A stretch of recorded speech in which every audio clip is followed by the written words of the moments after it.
everyone, my name is Devini Aulya Rahman, and today I'm going to present my final test assignment of language testing subject with lecture Miss Tiara Dian Sari M.Pd, and the topic I'm going to discuss is assessing listening skills. Let's begin. The importance of listening. Every teacher of language knows that one's oral correction ability, other than monologues, speeches, reading aloud, and the like, is only as good as one's listening comprehension ability. But of even further impact is the likelihood that input in the oral mode accounts for a large proportion of successful language acquisition.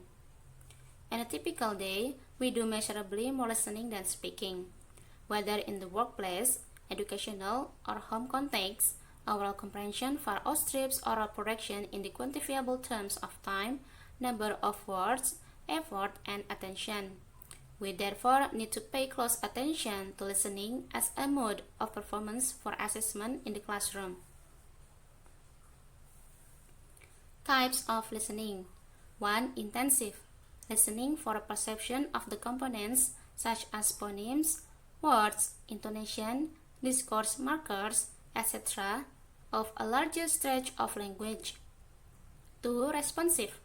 Listening to a relatively short stretch of language, such as a greeting, question, command, comprehension check, etc., in order to make an equally short response. 3. Selective. This type of listening performance requires that the learner listen for specific pieces of information. 4. Extensive. Listening to lengthy lectures or conversation in order to get the general idea of something. Listening for the gist, for the main idea, and making inferences are all part of extensive listening. Micro and macro skills of listening. Richard's 1983 list of micro skills has proven useful in the domain of specifying objectives for learning and may be even more useful in forcing test makers to carefully identify specific assessment objectives. In the following list, the skills are subdivided into what I prefer to think of as micro skills, attending to the smaller bits and chunks of language in more of a bottom-up process, and macro skills, focusing on the larger elements involved in a top-down approach to a listening task. Designing assessment tasks, intensive listening.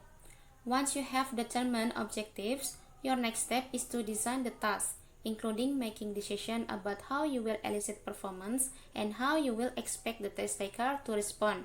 We will look at tasks that range from intensive listening performance, such as minimal phonemic pair recognition, to extensive comprehension of language in communicative context. 1. Recognizing phonological and morphological elements. A typical form of intensive listening at this level is the assessment of recognition of phonological and morphological elements of language. A classic test thus gives a spoken stimulus and asks test taker to identify the stimulus from two or more choices, as in the following two examples. Spoken stimulus are "He's from California," from phonemic pair consonants, and "Is he living?" from phonemic pair vowels, and the test taker have to identify the answer between two choices, A or B. Or you can use the format morphological pair ed ending. The stimulus is "I missed you very much," and the two choices are A and B.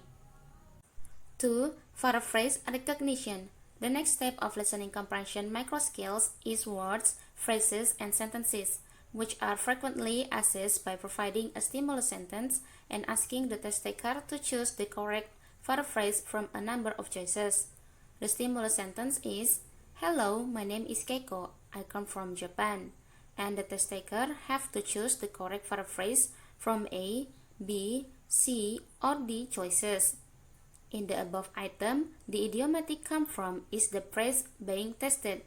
To add a little context, a conversation can be the stimulus task to which test takers must respond with the correct paraphrase. Like the conversation below. "Hi Maria, my name's George." "Nice to meet you, George. Are you American?" "No, I'm Canadian." And the test taker have to choose the right paraphrase answer between A, B, C, or D.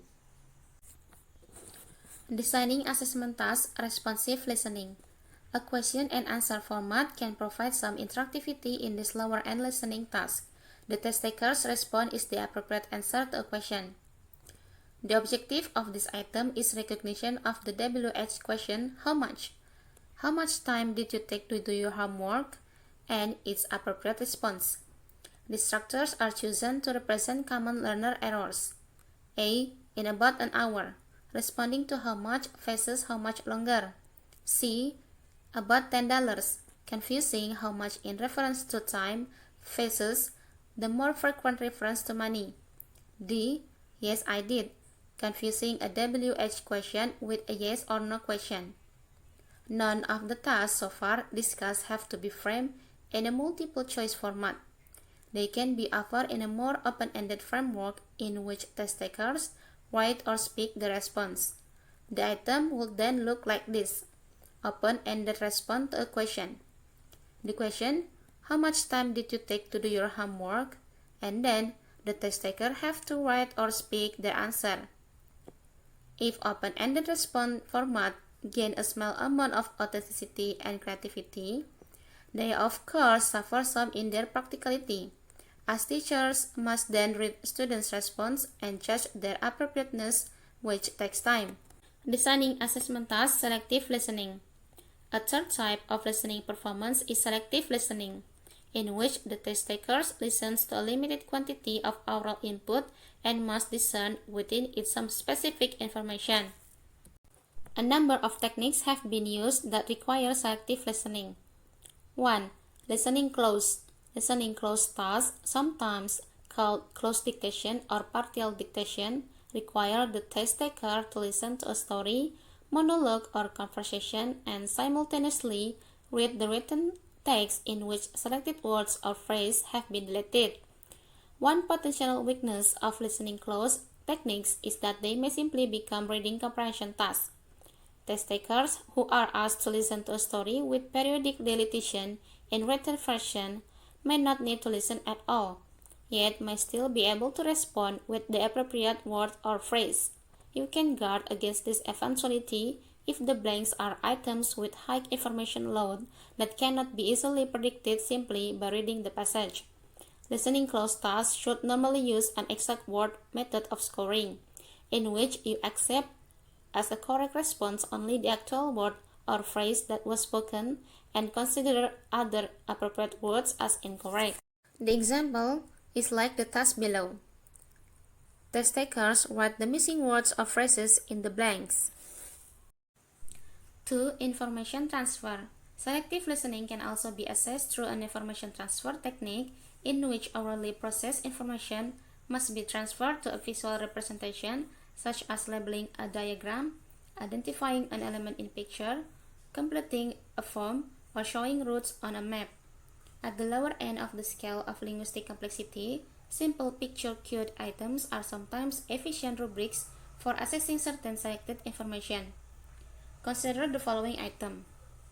The preceding example illustrates the need for test takers to focus on just the relevant information.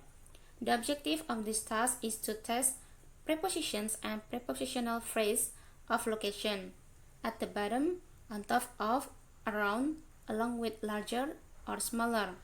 So other words and phrases such as backyard, yesterday, last few seats, and scare away are supplied only as context and need not to be tested. The task also presupposes, of course, that test takers are able to identify the difference between a bird and a squirrel. 3. Sentence repetition. The task of simply repeating a sentence or a partial sentence or sentence repetition is also used as an assessment of listening comprehension. Incorrect listening comprehension, whether at the phonemic or discourse level, may be manifested in the correctness of the repetition. A miscue in repetition is scored as a miscue in listening. Sentence repetition is far from a flawless listening assessment task. Bach noted that such tasks are not just tests of listening, but tests of general oral skills.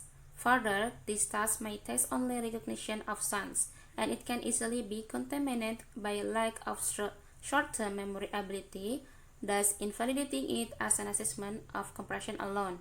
And the teacher may never be able to distinguish a listening comprehension error from an oral production error. Therefore, sentence repetition tasks should be used with caution. Designing assessment task extensive listening. Number of extensive listening comprehension tasks. 1. Dictation. Dictation is a widely researched genre of assessing listening comprehension.